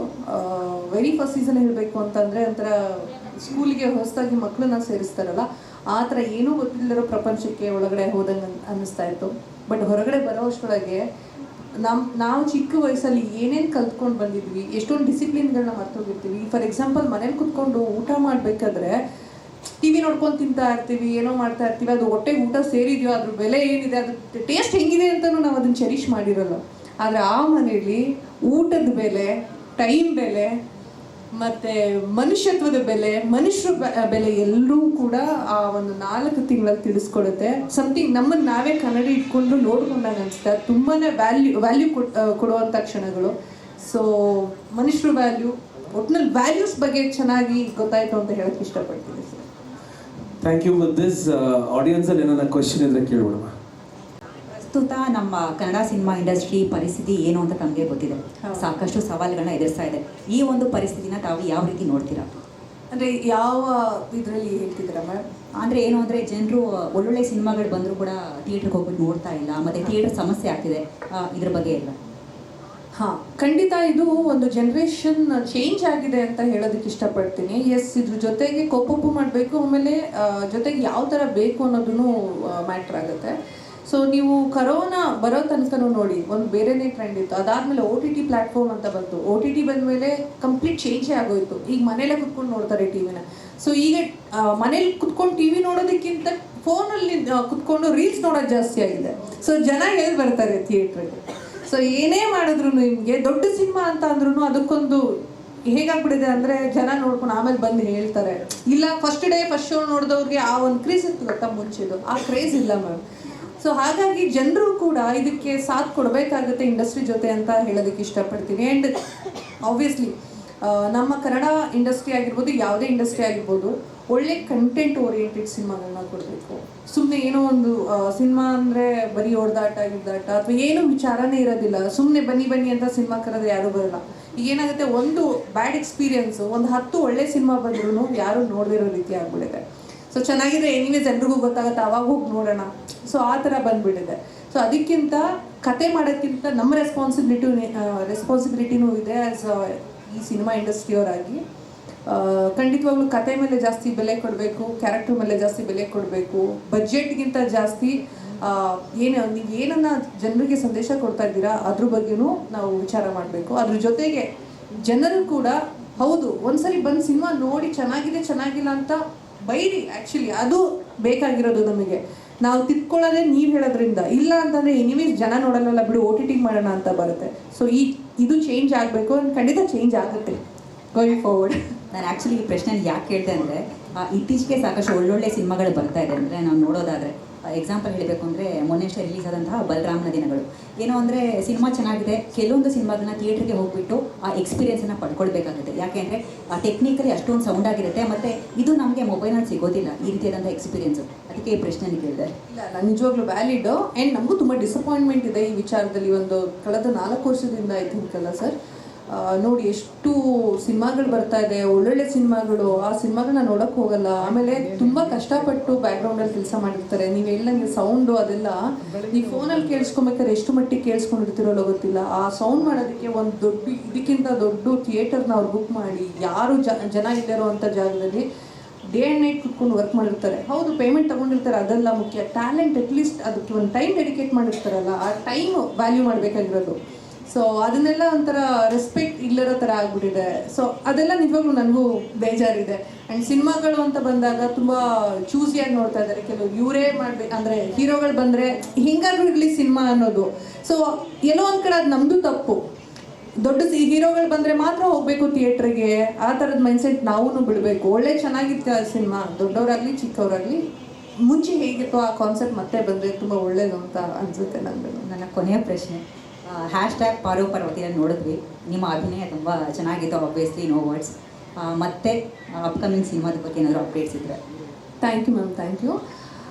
ಖಂಡಿತ. ಆ್ಯಕ್ಚುಲಿ ಈಗೊಂದು ಕನ್ನಡ ಮತ್ತು ತೆಲುಗು ಮಲಯಾಳಂ 3 ಮಿಕ್ಸ್ ಆಗಿರೋಂಥ ಒಂದು ಸಿನಿಮಾ ಮಾಡ್ತಾಯಿದ್ವಿ. ಇದು ಒಂದು ಕಂಟೆಂಟ್ ಓರಿಯೆಂಟೆಡ್ ಸಿನಿಮಾನೇ ಆಗಿರುತ್ತೆ. ಬಿಕಾಸ್ ನಾನು ಜಾಸ್ತಿ ಒಂದು ಕಥೆಗೆ ಮತ್ತು ನನ್ನ ಪಾತ್ರಕ್ಕೆ ಪ್ರಾಮುಖ್ಯತೆಯನ್ನು ಕೊಡುವಂಥದ್ದು. ಇಲ್ಲಿ ತನಕ ಯಾಕೆ ನಾಗಿನಿ, ಯಾಕೆ ಬಿಗ್ ಬಾಸ್, ಅಥವಾ ಯಾಕೆ ಈ ಸಿನಿಮಾ, ಅಥವಾ ಯಾಕೆ ಈ ಹಿಂದಿನ ಸಿನಿಮಾಗಳು ಅಂತ ಕೇಳಿದ್ರೆ, ನನಗೆ ದೊಡ್ಡ ಸಿನಿಮಾಗಳಲ್ಲಾಗಿರ್ಬೋದು ಅಥವಾ ಯಾವುದೇ ಸಿನಿಮಾದಾಗಲಿ ಮರ ಸುತ್ತೋ ಕ್ಯಾರೆಕ್ಟರ್ ನನಗೆ ಇಷ್ಟ ಇಲ್ಲ. ಅಂದರೆ ಒಂದು ಸಾಂಗಲ್ಲಿ ಬಂದು ಹೋಗುವಂಥದ್ದು ಹೀರೋಯಿನ್ ಥರ ಹೀರೋಯಿನ್ ಆಗಕ್ಕೆ ನಂಗೆ ಇಷ್ಟ ಇಲ್ಲ. ಕಥೆಯಲ್ಲಿ ಏನಾದರೂ ಪರ್ಫಾರ್ಮೆನ್ಸಿಗೆ ನಮ್ಗೆ ಅವಕಾಶ ಇದೆಯಾ, ಸಿನಿಮಾ ಹಿಟ್ ಆಗುತ್ತೋ ಫ್ಲಾಪ್ ಆಗುತ್ತೋ ಬೇಡ. ಸೊ ಅಂಥ ಸಿನಿಮಾಗಳನ್ನ ಮಾಡಿ ಅಟ್ಲೀಸ್ಟ್ ನಮಗೋಸ್ಕರ ಅದನ್ನು ವರ್ಕ್ ಮಾಡಬೇಕು. ನಮ್ಮ ಒಂದು ಟ್ಯಾಲೆಂಟ್ ನಮಗೆ ಏನೋ ನಮಗಿದ್ರೂ ಈ ಥರ ಮಾಡ್ಬೋದು ಅಂತ ನಮಗಾದ್ರೂ ಗೊತ್ತಾಗೋ ದಿನಗಳಿರಬೇಕು. ಸೊ ಆ ಥರ ಸಿನಿಮಾ ಮಾಡೋಳು. ಸೊ ಅಂಥ ಒಂದು ಕತೆ ಬೇಸ್ಡ್ ಸಿನಿಮಾನ ಮಾಡ್ತಾ ಇದ್ದೀವಿ. ಸೊ ಸದ್ಯದಲ್ಲೇ ಗೊತ್ತಾಗುತ್ತೆ. ಆ್ಯಂಡ್ ಖಂಡಿತವಾಗ್ಲೂ ಎಲ್ಲರಿಗೂ ಹೇಳ್ತೀವಿ. Thank you. ಬಂದಿದ್ದೀವಿ. ಪಾರ್ವತಿ ಮಂಜುನಾಥ್ ಶರ್ಮಾ ಅಂತ. ನಾನು ಡಾಕ್ಟರ್ ರಾಜ್ಕುಮಾರ್ ಅವ್ರದ್ದು, ವಿಷ್ಣುವರ್ಧನ್ ಸರ್ದು, ಮತ್ತು ರೀಸೆಂಟಾಗಿ ಅಂಬಿ ಉತ್ಸವದಲ್ಲಿ ಅಂಬರೀಷ್ ಅವ್ರ ಅವಾರ್ಡ್ ತೊಗೊಂಡಿದ್ದೀನಿ. ಮತ್ತು ಹಂಗೂ ಪುನೀತ್ ರಾಜ್ಕುಮಾರ್ ಅವಾರ್ಡು, ಆಲ್ಮೋಸ್ಟ್ ಎಲ್ಲ ಅವಾರ್ಡ್ಸ್ ತೊಗೊಂಡಿದ್ದೀನಿ. ನಾನು ಸಮಾಜ ಸೇವರಿ. ನನಗೆ ಮೊನ್ನೆ ಒಂದು ಪುಟ್ಟ ಕ್ವಶನ್ ಕೇಳಿದ್ರು. ಒಂದು ಬರ್ತ್ಡೇ ಪಾರ್ಟಿ ಇತ್ತು ಸರ್, ಆ ಪಾರ್ಟಿಲಿ ನಾನು ಹೋಗಿದ್ದೆ. ನನಗೆ ಡಾಕ್ಟ್ರೇಟ್ ಬಂದಿದೆ ಅಮೆರಿಕನ್ ಪೀಸ್ ಯೂನಿವರ್ಸಿಟಿಯಿಂದ. ಅವ್ರೇನು ಹೇಳಿದ್ರು ಅಂದರೆ, ನೀವು ದುಡ್ಡು ಕೊಟ್ಟರೆ ಯಾರಿಗೆ ಬೇಕಾದರೂ ಅವಾರ್ಡ್ ಕೊಡ್ತಾರೆ ಅಂತ ಹೇಳಿದ್ರು. ನನಗೆ 25 ವರ್ಷದಿಂದ ನಾನು ಸಮಾಜ ಸೇವೆ ಮಾಡ್ಕೊಂಡ್ಬಂದಿದ್ದೀನಿ. ಯಾವುದೇ ಸಂಸ್ಥೆಯಿಂದ ಮಾಡಿಲ್ಲ, ನನ್ನ ಸ್ವಂತ ನಾನು ಅಡುಗೆ ಕೆಲಸ ಮಾಡಿ ನಾನು ಸಮಾಜ ಸೇವೆ ಮಾಡಿದ್ದೀನಿ. ಅವರೊಂದು ಕ್ವಶನ್ ಕೇಳಿದ್ರು, ದುಡ್ಡು ಕೊಟ್ಟರೆ ಯಾರಿಗೆ ಬೇಕಾದರೂ ಅವಾರ್ಡ್ ಕೊಡ್ತಾರೆ ಅಂತ. ಅದ್ರ ಬಗ್ಗೆ ನಿಮ್ಗೆ ಪುಟ್ಟ ಅನಿಸಿಕೆ ಸರ್, ನಾನು ಪುಟ್ಟ ವಿಡಿಯೋ ಮಾಡ್ತೀನಿ ನನ್ನ ಸರ್ಗೆ ಮೇಡಮ್ಗೆ. ಸರ್ಗೆ ಒಂದು ಕ್ವಶನ್, ನೀವು ಅಂಬರೀಷ್ ಸರ್ ಅಭಿಮಾನಿ ಆಗಿದ್ದೀರಾ. ಅಂಬರೀಷ್ ಸರ್ ಅಭಿಮಾನಿ ಆಗಿರೋದ್ರಿಂದ ಎಲ್ಲಾರ್ಗು ಈ ವಿಷಯ ಹೋಗ್ಬೇಕು. ಯಾಕೆ ಅಂದ್ರೆ ಸಮಾಜ ಸೇವೆ ಮಾಡ್ಕೊಂಡ್ ಬಂದಿರೋರಿಗೆ ತುಂಬಾ ಹರ್ಟ್ ಆಗುತ್ತೆ. ಆ ಮೇಡಮ್ ಹೇಳಿದ್ರು ದುಡ್ಡು ಕೊಟ್ರೆ ಯಾರಿಗೆ ಬೇಕಾದ್ರೂ ಅವಾರ್ಡ್ ಕೊಡ್ತಾರೆ ಅಂತಂದ್ರು. ದುಡ್ಡು ಕೊಟ್ರೆ ಅವಾರ್ಡ್ ಕೊಡ್ತಾರ ಅಥವಾ ಸಮಾಜ ಸೇವೆ ಮಾಡ್ಬಿಟ್ಟು ಅವ್ರ ಕಷ್ಟ ನೋಡ್ಬಿಟ್ಟು ನೀವು ಅವಾರ್ಡ್ ಕೊಡ್ತೀರಾ ಅಂತಂದ್ಬಿಟ್ಟು ನನ್ನ ಪುಟ್ಟ ಚಿಕ್ಕವಳಾಗಿದ್ದೀನಿ. ತುಂಬಾ ಹೇಳಿದ್ರೆ ಎಲ್ಲಾರ್ಗು ಇಲ್ಲಿರೋ ಎಲ್ಲ ಯಾರ ಸಾಧಕರಿದ್ದಾರೆ ಅವ್ರಿಗೆಲ್ಲ ತುಂಬಾ ಉಪಯೋಗ ಆಗುತ್ತೆ ಅನ್ಸುತ್ತೆ. ದುಡ್ಡಿಂದ ಕೊಂಡ್ಕೊಳಕ್ ಆಗಲ್ಲ ಅನ್ನೋದು ಸಲಹೆ ಹೇಳ್ಬೋದು, ಇಲ್ಲ ದುಡ್ಡು ಕೊಟ್ರೆ ಕೊಡ್ತೀರಾ ಅನ್ನೋದು ಅದನ್ನು ಹೇಳ್ಬೋದು. ಆಯ್ತು, ಮಾಡಿ. Please sir. Thank you. ಮೊದಲನೇದಾಗಿ ಬಹಳಷ್ಟು ಜನಕ್ಕೆ ಗೊತ್ತಿದೆಯೋ ಅನ್ನೋ ಗೊತ್ತಿಲ್ಲ, ಚಿತ್ರಸಂತೆ ಇದು 14ನೇ ವರ್ಷಕ್ಕೆ ಕಾಲಿಟ್ಟಿದೆ. 13 ವರ್ಷದಿಂದ ಸರಿಸುಮಾರು ಒಂದು 5,000 ಜನಕ್ಕೂ ಹೆಚ್ಚು ಕಲಾವಿದರಿಗೆ ನಮ್ಮ ವೇದಿಕೆಯಲ್ಲಿ ಅವಾರ್ಡ್ ಕೊಟ್ಟಿದ್ದೀವಿ. ಸೊ ನಿಮ್ಮ ಪ್ರಶ್ನೆ ಏನು ಅಂತಂದರೆ, ಹಣ ಕೊಟ್ಟರೆ ಅವಾರ್ಡ್ ಕೊಡ್ತಾರೆ ಅನ್ನೋ ಪ್ರಶ್ನೆ. ಸೊ ಅದನ್ನು ನಾನು ಕಂಪ್ಲೀಟ್ಲಿ ಒಪ್ಪೋದಿಲ್ಲ. ಯಾಕಂದರೆ ನಾವು ಇವತ್ತರೂ ಕೊಟ್ಟಿರೋದು ಎಲ್ಲರ ಸಾಧನೆಯೇ ನೋಡಿ. ಯಾಕಂದರೆ ಚಿತ್ರಸಂತೆಯಲ್ಲಿ ಕೆಲವೊಂದು ಲ್ಯಾಂಡ್ ಮಾರ್ಕ್ ಇದೆ. ಒಂದು 2-3 ಎಕ್ಸಾಂಪಲ್ ಕೊಟ್ಬಿಡ್ತೀನಿ. ಬೆಲ್ ಬಾಟಮ್ ಸಿನಿಮಾಗೆ ರಿಷಬ್ ಶೆಟ್ಟಿ ಮೊದಲು ಅವಾರ್ಡ್ ಕೊಟ್ಟೆ ಚಿತ್ರಸಂತೆ. ಸರ್ಕಾರಿ ಹಿರಿಯ ಪ್ರಾಥಮಿಕ ಶಾಲೆ ಸಿನಿಮಾಗೆ ಮೊದಲು ಕೊಟ್ಟಿದ್ದು ಚಿತ್ರಸಂತೆ. ಅದೇ ರೀತಿ 2013ರಲ್ಲಿ ಅಲೆಮಾರಿ ಸಿನಿಮಾಗೆ ಮೊದಲನೇ ಬಾರಿ ಲೂಸ್ ಮಾದ ಯೋಗಿ ಅವ್ರಿಗೆ ಅವಾರ್ಡ್ ಕೊಟ್ಟಿದ್ವಿ. ಅವತ್ತಿನ ದಿವಸ ನಮ್ಮ ದೀಪಿಕಾ ಅವರು ನಮ್ಮ ಒಂದು ಸಾಂಗ್ ಪರ್ಫಾರ್ಮ್ ಮಾಡಿದರೆ ಅವ್ರಿಗೊಂದು ಸರ್ಪ್ರೈಸ್, ಅದು ನಾವೇನು ಪ್ಲೇ ಮಾಡ್ತೀನಿ. ಸೊ ಯಾಕಂದರೆ ನಾನು ಆವಾಗ 2013ರಲ್ಲಿ ನಾನು ಫಸ್ಟ್ ಎಡಿಷನ್ ತಂದಿದ್ದು, ಫಸ್ಟ್ ಅವಾರ್ಡ್ ಫಂಕ್ಷನ್ ಆಗಿದೆ. 12 ಸ್ಟಾರ್ಟ್ ಮಾಡಿದ್ರೆ 13ಕ್ಕೆ ಅವಾರ್ಡ್ ಫಂಕ್ಷನ್ ಆಯಿತು. ಸೊ ಅಷ್ಟೊತ್ತಿಗೆ ಇವರು ಅವತ್ತು ಈ ಮೈಕಿಂದ ಹೇಳ್ತಾ ಇದ್ದೀನಿ, ಸಾಮಾನ್ಯ ಒಂದು ಕಲಾವಿದರ ಮೇಲೆ ಸಂಭಾವನೆ ತೊಗೊಂಡು ಡ್ಯಾನ್ಸ್ ಮಾಡ್ತಾರೆ. ಅವರು ನನ್ನ ಹತ್ರ ₹1 ಸಂಭಾವನೆ ತೊಗೊಂಡೆ ಪ್ರೀತಿಯಿಂದ ಬಂದು ಅವತ್ತು ಪರ್ಫಾರ್ಮ್ ಮಾಡಿದ್ರು. ಬಹುಶಃ ಇಂಥ ಎಷ್ಟೋ ಕಲಾವಿದರು ನಮ್ಮ ಕಾರ್ಯಕ್ರಮಕ್ಕೆ ಬಂದು ಯಾವುದೇ ರೀತಿ ಅಪೇಕ್ಷೆ ಇಲ್ಲದೆ ಬಂದು ಕಾರ್ಯಕ್ರಮ ನಡೆಸ್ಕೊಂಡು ಹೋಗಿದ್ದಾರೆ. ಅಂಥ ಕಲಾವಿದರು ಸಾವಿರಾರು ಜನ ಬಂದು ಇಲ್ಲೆಲ್ಲ ಪರ್ಫಾರ್ಮ್ ಮಾಡಿ ಹೋಗಿರೋದಕ್ಕೆ, ಆಶೀರ್ವಾದ ಮಾಡಿರೋದಕ್ಕಷ್ಟೇ ಈ ಸಂಸ್ಥೆ ಇವತ್ತು ನಿಂತಿದೆ ಅಂತ ಹೇಳಕ್ಕೆ ಇಷ್ಟಪಡ್ತೀನಿ. ನಾವು ಒಬ್ಬರೇ ಎಲ್ಲ ನಡ್ಸೋಕ್ಕಾಗಲ್ಲ. ಆಯಿತಾ? ಸೊ ಹೌದು, ಚಿತ್ರಸಂತೆ ನಮ್ಮ 13 ವರ್ಷದ ಜರ್ನಿ.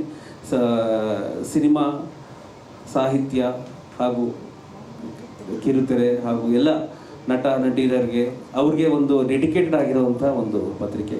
ಸೊ ಹಾಗಾಗಿ ನಿಮ್ಮಲ್ಲಿ ಟ್ಯಾಲೆಂಟ್ ಇದ್ದರೆ ಎಲ್ಲನೂ ಹುಡ್ಕೊಂಬರುತ್ತೆ. ಬಹುಶಃ ತುಂಬ ಜನ ಗೊತ್ತಿಲ್ಲ, 2013ರಲ್ಲಿ ನಾನೊಂದು ಸಿನಿಮಾ ಮಾಡಿದ್ದೀನಿ, ಹರಿವು ಅಂತ. ಇದು ತುಂಬ ಇಂಪಾರ್ಟೆಂಟ್, ಎಲ್ಲರೂ ಕೇಳಿಸ್ಕೊಳ್ಳಿ, ಇದು ನಿಮ್ಮ ಲೈಫ್ಗೂ ಅಪ್ಲೈ ಆಗುವಂಥದ್ದು.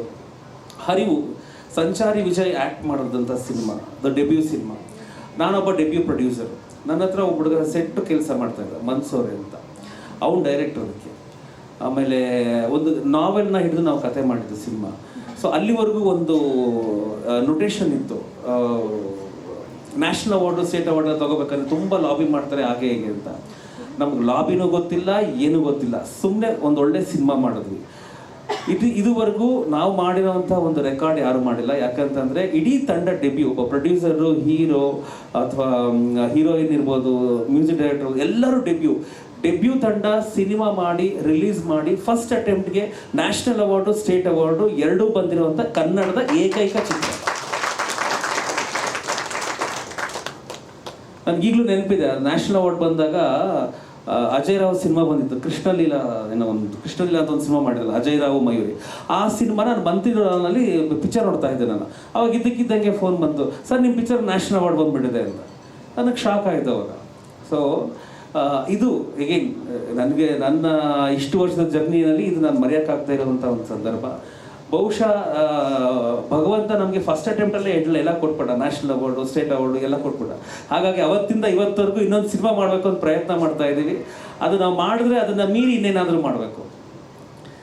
ಯಾಕಂದರೆ ನಾನು ಯಾರಿಗೂ ಹೇಳಿದೆ, ಯಾಕಂದರೆ ನಾವು ಅಷ್ಟೊಂದು ಅವಾರ್ಡ್ ಫಂಕ್ಷನ್ ಎಲ್ಲ ಮಾಡ್ತಾ ಇದ್ವಲ್ಲ, ಏನು ಸ್ಪೆಷಲ್ಲು ನ್ಯಾಷನಲ್ ಅವಾರ್ಡು ತೊಗೊಂಡ್ಬಿಟ್ರೆ ಅಂತ ಹಿಂಗೆ ಕೇಳಿದೆ ನಾನು. ಯಾರೋ ಒಬ್ಬರು ತುಂಬ ತಿಳಿದವ್ರು ಹೇಳಿದ್ರು, ಸರ್ ನಮ್ಮ ದೇಶದ ಜನಸಂಖ್ಯೆ ಎಷ್ಟಿದೆ ಅಂತ. ಅವಾಗ 120 ಕೋಟಿನ 130 ಕೋಟಿನ ಏನಾಗಿತ್ತು. ಸೊ ಅಷ್ಟು ಜನದಲ್ಲಿ ಎಷ್ಟೋ ಲಕ್ಷಗಟ್ಟಲೆ ಜನ ಅಪ್ಲೈ ಮಾಡಿರ್ತಾರೆ. ಅದರಲ್ಲಿ ರಾಷ್ಟ್ರಪತಿಯವರು ಕರೆದು ಅವಾರ್ಡ್ ಕೊಡೋದು ಕೇವಲ 100 ಜನಕ್ಕಷ್ಟೇ. ಸೊ ಅದು ಅದರ ಒಂದು ಮಹತ್ವ.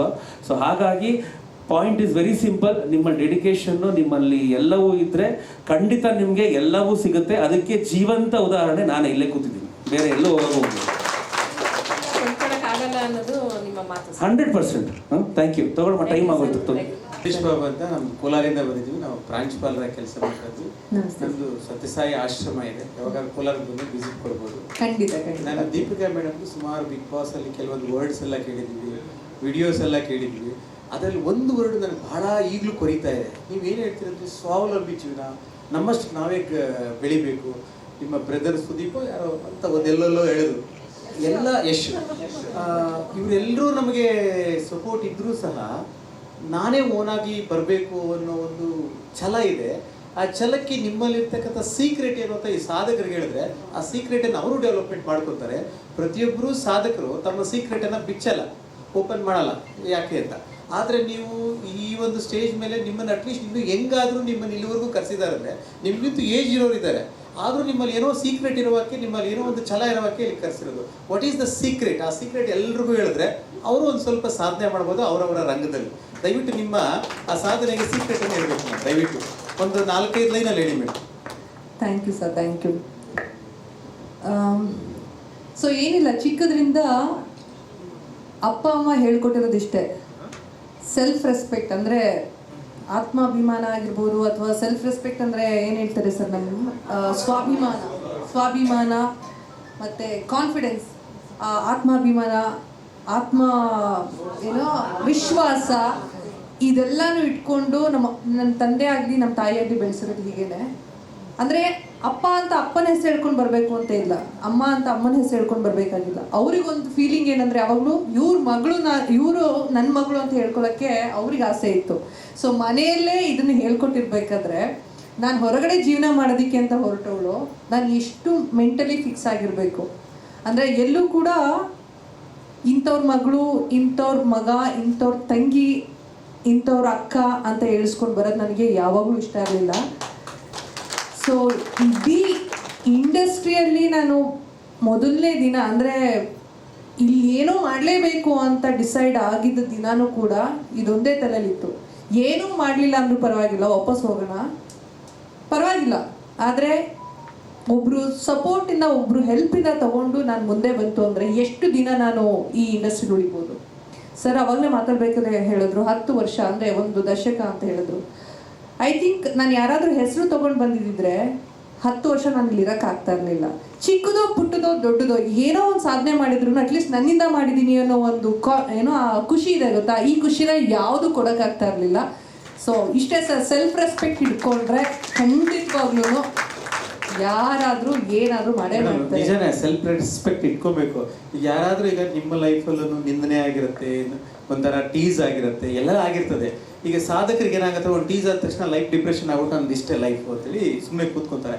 ಆ ಥರ ನಿಮಗೆ ಡಿಪ್ರೆಷನ್ ಆದಲ್ಲಿ ನೀವು ಯಾವ ರೀತಿ ನೀವು ಸೆಲ್ಫನ್ನು ಡೆವಲಪ್ಮೆಂಟ್ ಮಾಡ್ಕೋತಾರೆ, ಕಾನ್ಫಿಡೆನ್ಸ್ನ ಡೆವಲಪ್ಮೆಂಟ್ ಮಾಡ್ಕೋತಾರೆ, ವಾಟ್ ಈಸ್ ದ ಸೀಕ್ರೆಟ್?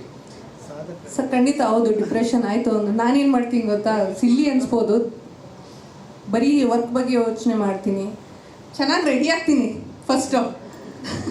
ಯಾರೋ ಹೇಳ್ಕೊಟ್ಟಿರೋದು, ನೀವು ಚೆನ್ನಾಗಿ ಕಾಣಿಸಿದ್ರೆ ನಿಮಗೊಂದು ಕಾನ್ಫಿಡೆನ್ಸ್ ಬರುತ್ತಂತೆ. ಆ ಕಾನ್ಫಿಡೆನ್ಸ್ ಇಟ್ಕೊಂಡು ಹೊರಗಡೆ ಬನ್ನಿ. ಈಗ ನನ್ನ ಮನೇಲಿ ಏನಾಗಿತ್ತು ಅಂತ ಯಾರಿಗಾದ್ರೂ ಗೊತ್ತಾ? ಇಲ್ಲ. ಸೊ ಇಲ್ಲಿ ಬಂದು ಮಾತಾಡ್ತಾ ಇದ್ದೀನಿ, ಇಲ್ಲೋ ಖುಷಿಯಾಗಿರ್ತೀನಿ ಅಂದರೆ ಜನರು ಕೊಡೋ ಚಪ್ಪಾಳೆ ಯಾವತ್ತು ಇದು ದೊಡ್ಡ ಸೀಕ್ರೆಟ್ ನನಗಾಗಿರುತ್ತೆ ಸರ್. ಮನೇಲಿರೋ ಪ್ರಾಬ್ಲಮ್ಸ್ ಅಲ್ಲ, ಅದೊಂದನ್ನು ಫೇಸ್ ಮಾಡ್ಕೊಳ್ಳೋಣ. ಜನರು ಕೊಟ್ಟಿರೋದನ್ನ ಯಾವಾಗ್ಲೂ ಅದು ನಾವು ಬೆಳೆಸ್ಕೊಂಡು ಹೋಗಲಿ ಅಂತ.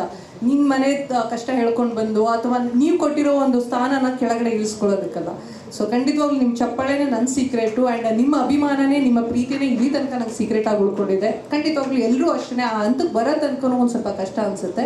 ಜಾಸ್ತಿ ತಲೆ ಕೆಡಿಸ್ಕೋಬೇಡಿ, ಸೆಲ್ಫ್ ರೆಸ್ಪೆಕ್ಟ್ ಇಟ್ಕೊಳ್ಳಿ, ಕಾನ್ಫಿಡೆಂಟ್ ಆಗಿರಿ, ಆ್ಯಂಡ್ ಟ್ಯಾಲೆಂಟ್ ತುಂಬ ಇಂಪಾರ್ಟೆಂಟ್ ಆಗುತ್ತೆ ಈ ಮಧ್ಯದಲ್ಲಿ. ಸರ್ ತುಂಬ ಎಕ್ಸಾಂಪಲ್ ಇದೆ ಈ ಥರ ನೋಡೋಕೆ ಹೋದರೆ. ಎಷ್ಟೋ ದೊಡ್ಡ ದೊಡ್ಡ ಸ್ಟಾರ್ ಮಕ್ಕಳುಗಳು ಕೂಡ ಇವತ್ತು ದೊಡ್ಡ ಸ್ಟಾರ್ ಆಗೋಕ್ಕಾಗಿಲ್ಲ ಅಥವಾ ತುಂಬ ಹೆಸರು ಮಾಡೋಕ್ಕಾಗಿಲ್ಲ. ಯಾಕೆ ಅಂದರೆ ರೀಸನ್ ಇಷ್ಟೇ, ಅವರು ಹೆಸರು ಹಿಡ್ಕೊಂಡು ಬಂದಿರ್ತಾರೆ. ಟ್ಯಾಲೆಂಟ್ ತುಂಬ ಮುಖ್ಯ ಆಗುತ್ತೆ. ಟ್ಯಾಲೆಂಟ್ ಅಂದರೆ ಈಗ ಎಲ್ಲ ವಿಚಾರದಲ್ಲೂ ಡ್ಯಾನ್ಸ್ ಆಗಿರ್ಬೋದು, ಆ್ಯಕ್ಟಿಂಗ್ ಆಗಿರ್ಬೋದು, ಅವರ ನಡವಳಿಕೆ ಆಗಿರ್ಬೋದು, ಪ್ರತಿಯೊಂದು ಮ್ಯಾಟ್ರ್ ಆಗುತ್ತೆ. ಸೊ ಇದನ್ನ ಬೇಸ್ ಫೌಂಡೇಶನ್ ಚೆನ್ನಾಗಿ ಮಾಡ್ಕೊಂಬಂತು ಅಂದರೆ ಯಾರ ಹೆಸರು ಯಾರಿದೂ ಅವಶ್ಯಕತೆ ಇಲ್ಲ ಅನ್ನೋದು ನನ್ನ ಒಂದು. ಮೇಡಮ್ ಒಂದೇ ಇಲ್ಲ, ನಿಮ್ಮ ವರ್ಡ್ ನಮಗೆ ಅರ್ಥ ಆಯಿತು, ಬಟ್ ಅದರಲ್ಲಿ ನನಗೆ ಸ್ಪೆಸಿಫಿಕ್ ಆನ್ಸರ್ ಬೇಕು. ನಿಮಗೆ ಸೆಲ್ಫ್ ಕಾನ್ಫಿಡೆನ್ಸ್ ಡೆವಲಪ್ಮೆಂಟ್ಲಿ ಸಮಥಿಂಗ್ ಏನೋ ಒಂದು ಸೂತ್ರ ಇರಬೇಕು. ಆ ಸೂತ್ರ ಇಲ್ಲದ್ದು ನಾವು ಸೆಲ್ಫ್ ಕಾನ್ಫಿಡೆನ್ಸ್ನ ಡೆವಲಪ್ ಮಾಡೋಕ್ಕಾಗೋದೇ ಇಲ್ಲ. ಸರ್ ಗೆಲ್ಬೇಕು ಅನ್ನೋದು ಅಷ್ಟೇ ಸರ್ ಸೀಕ್ರೆಟ್. ಗೆಲ್ಲಬೇಕು, ಬೇಕೇ ಬೇಕು ಅಂದ್ರೆ ಬೇಕಷ್ಟೇ. Thank you very nice. ಯಾರು ಆ ಸರ್ವೈವಲ್ಗೆ ಹೋರಾಡ್ತಾರೋ ಅವ್ರು ಉಳ್ಕೋತಾರೆ, ಉಳಿದವರೆಲ್ಲ ಹೋಗ್ತಾ ಇರ್ತಾರೆ. So that is the only logic. So with this we have come to the end of this conversation. So ಇದಾದ್ಮೇಲೆ ಇವ್ರಿಗೆಲ್ಲರಿಗೂ ಒಂದು ಸನ್ಮಾನ ಮಾಡೋಣ. So before closing this session, just a few words, whatever you feel about the programme. ನಿಜವಾಗ್ಲೂ ತುಂಬ ಖುಷಿ ಆಗುತ್ತೆ. ಇಲ್ಲಿರೋವಂಥವ್ರು ಎಷ್ಟೋ ಜನ ಎಷ್ಟೋ ಡಿಫ್ರೆಂಟ್ ಫೀಲ್ಡಿಂದ ಬಂದಿರೋವಂಥವ್ರು ಇವತ್ತಿಷ್ಟು ಜನನ ಒಟ್ಟಿಗೆ ಕರ್ಕೊಂಬಂದು ಕೂರಿಸೋದು ನಿಜವಾಗ್ಲೂ ತುಂಬ ಜೋಕಲ್ಲ. ಆ್ಯಂಡ್ ಅವರು ನಮ್ಮೆಲ್ಲರಿಗೋಸ್ಕರ ಟೈಮ್ ಮಾಡ್ಕೊಂಡು ಬಂದಿರೋದು ನಿಜವಾಗ್ಲೂ ತುಂಬ ವ್ಯಾಲ್ಯೂಬಲ್ ನಮಗೆ ಅಂತ ಹೇಳೋದಕ್ಕೆ ಇಷ್ಟಪಡ್ತೀನಿ. ಸೊ ಇಂಥ ಒಂದು ಒಳ್ಳೆಯ ಕಾರ್ಯಕ್ರಮನ ಸರ್ ಮಾಡಿರೋದು ನಿಜವಾಗ್ಲೂ ಗಿರೀಶ್ ಸರ್ಗೆ ಥ್ಯಾಂಕ್ಸ್ ಹೇಳಲೇಬೇಕು. ಅವಾರ್ಡ್ ಫಂಕ್ಷನ್ಸ್ಗಳಲ್ಲಿ ಹೌದು, ಸಿನಿಮಾ ನೋಡಿ ಬಂದು ಅವಾರ್ಡ್ ಫಂಕ್ಷನ್ಸ್ನೆಲ್ಲ ಕೊಡೋದು ಇದೆಲ್ಲ ತುಂಬ ಕಾಮನ್ ಆ್ಯಂಡ್ ಎಷ್ಟೋ ಜನ ಮಾಡ್ತಾ ಇದ್ದಾರೆ, ಇದೆಲ್ಲ ಮಾಡ್ತಾನೆ ಇರ್ತಾರೆ. ಬಟ್ ಇಲ್ಲಿ ಸಾಧಕರನ್ನ, ನಿಜವಾದ ಸಾಧಕರನ್ನ ಮನೆಗೂ ಹುಡುಕಿ ಕರ್ಕೊಂಡು ಬಂದು ಈ ಥರ ಕೂರಿಸಿ ಅವ್ರಿಗೊಂದು ಸನ್ಮಾನ ಮಾಡಿ ಎನ್ಕರೇಜ್ ಮಾಡೋದು ತುಂಬಾನೇ ಒಂದು ದೊಡ್ಡ ಗುಣ ಅಂತ ಹೇಳ್ಬೋದು. ಇದರಿಂದ ಆ್ಯಕ್ಚುಲಿ ಸರ್ಗೆ ಚಿತ್ರಸಂತೆ ಅನ್ನೋದಕ್ಕಿಂತ ತನ್ನ ಒಂದು ವೈಯಕ್ತಿಕವಾದಂಥ ಇಂಟ್ರೆಸ್ಟ್ ಎಷ್ಟಿದೆ ಅಂತ ನನಗೆ ಗೊತ್ತಾಗುತ್ತೆ. ಸೊ ತುಂಬ ಇಂಥ ಕಾರ್ಯಕ್ರಮಗಳನ್ನು ಐ ಥಿಂಕ್ 1.5 ವರ್ಷದಿಂದ ಒಂದು 32ನೇ ಕಾರ್ಯಕ್ರಮ ಅಂತ ಹೇಳಿದ್ರು.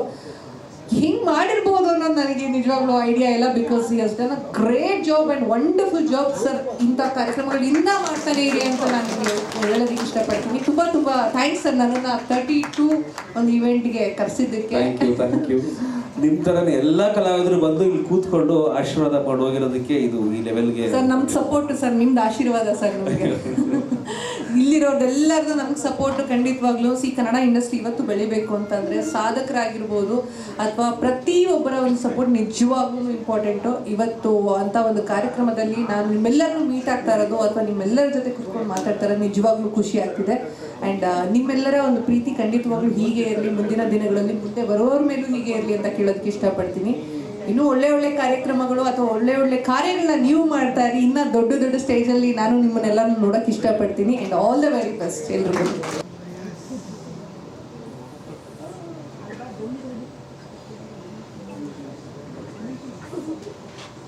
2013 ಫಸ್ಟು ನಾವು ಸ್ಟಾರ್ಟ್ ಮಾಡಿದ್ವಿ. ಅವತ್ತಿಂದ ಮೇಡಮ್ ನಮ್ಗೆ ಸಪೋರ್ಟ್ ಮಾಡ್ತಾ ಇದ್ದಾರೆ. ಸೊ ಲಾಸ್ಟಲ್ಲಿ ರವಿಚಂದ್ರನ್ ಅವ್ರು ನೋಡಿದ್ದು 2025. ಸೊ ಇದು ನಮ್ಮ ವರ್ಷಕ್ಕೆ ಮಾಡುವಂಥ ಮೊದಲೇ ದೊಡ್ಡ ಅವಾರ್ಡ್ ಫಂಕ್ಷನ್, ಒಂದೇ ಮಾಡೋದು ಮೇನ್ ದೊಡ್ಡ ಅವಾರ್ಡ್ ಫಂಕ್ಷನ್ನು. ಸೊ ಅದನ್ನು ನಾವು ಮುಂದಿನ ತಿಂಗಳು ಆಗಸ್ಟಲ್ಲಿ ಈಗ ಮಾಡ್ತಾ ಇದ್ವಿ. ಸೊ ಇವತ್ತು ನಮ್ಮ ಜೊತೆ ದೀಪಿಕಾ ದಾಸ್ ಅವರು ಇರೋದು, ಅದರದ್ದು ಒಂದು ಡಿಜಿಟಲ್ ಕವರ್ ಪೇಜ್ ಲಾಂಚ್ ಮಾಡೋದಕ್ಕೆ ಅಂತ. So I request Deepika to come on stage. Yes, ಹಾಗೆ ದೀಪಿಕಾ ಮ್ಯಾಮ್ ಜೊತೆಗೆ ನಮ್ಮ ಮಂಜುನಾಥ್ ಸರ್, ಜೊತೆಗೆ ನಮ್ಮ ಶ್ರೀ ಪಾವಗಡ ಶ್ರೀರಾಮ್ ಸರ್ ದಯಮಾಡಿ ವೇದಿಕೆ ಮೇಲೆ ಬರಬೇಕು. ಹಾಗೆಯೇ ನಮ್ಮ ಸುರೇಶ್ ಗೌಡ ಸರ್ ವೇದಿಕೆ ಮೇಲೆ ಬರಬೇಕು. ಹಾಗೆಯೇ ನಮ್ಮ ಝೀಶಾನ್ ಖಾನ್ ಸರ್ ವೇದಿಕೆ ಮೇಲೆ ಬರಬೇಕು. ಎಸ್, ಹಾಗೆ ನಮ್ಮ ಶಶಾಂಕ್ ಶಿವಕುಮಾರ್ ಸರ್ ಪ್ಲೀಸ್ ವೇದಿಕೆ ಮೇಲೆ ಬರಬೇಕು.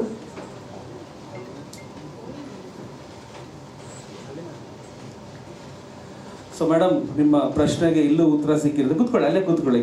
ಸೊ 2013 2025, ಸೊ ಇದ್ರ ಮಧ್ಯ ನೀವು ಅಶ್ವಿನಿ ಮೇಡಮ್ ನೋಡಿದ್ರಿ, ಪ್ರಿಯಾಂಕ ಮೇಡಮ್, ಎಲ್ಲರೂ ನಮ್ಮ ಕಾರ್ಯಕ್ರಮಕ್ಕೆ ಬಂದು ಸಾಕಷ್ಟು ಸಾಧಕರಿಗೆ ಅವಾರ್ಡ್ ಕೊಟ್ಟು ಹೋಗಿದ್ದಾರೆ. ಸೊ ನಾನು ಎಲ್ಲರದಲ್ಲಿ ನಾನು ಕೇಳಿದ ಒಂದೇ ಮಾತು, ದಯವಿಟ್ಟು ಎಲ್ಲರೂ ಕನ್ನಡವನ್ನು ಉಳಿಸಿ, ಕನ್ನಡವನ್ನು ಬೆಳೆಸಿ. ನಿಮ್ಮಲ್ಲಿ ಕನ್ನಡಿಗ ಯಾವುದೇ ಸಾಧಕರಿದ್ರೆ ಅವನ್ನೆಲ್ಲರನ್ನೂ ಮುಂದೆ ತನ್ನಿ.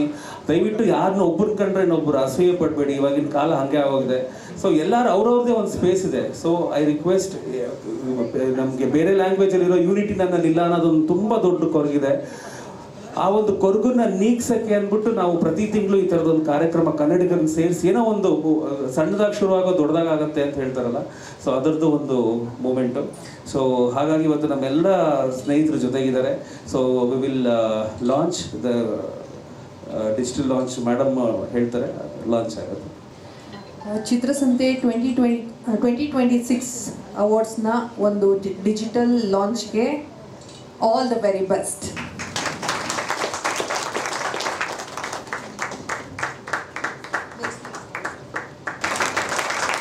All the very best, sir, once again.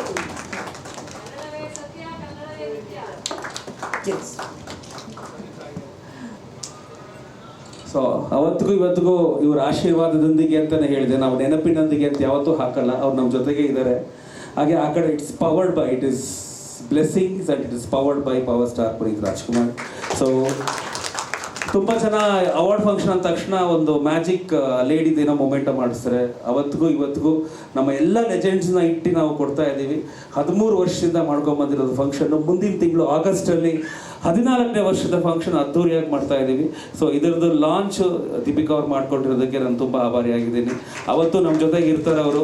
So will have a big celebration. Thank you so much.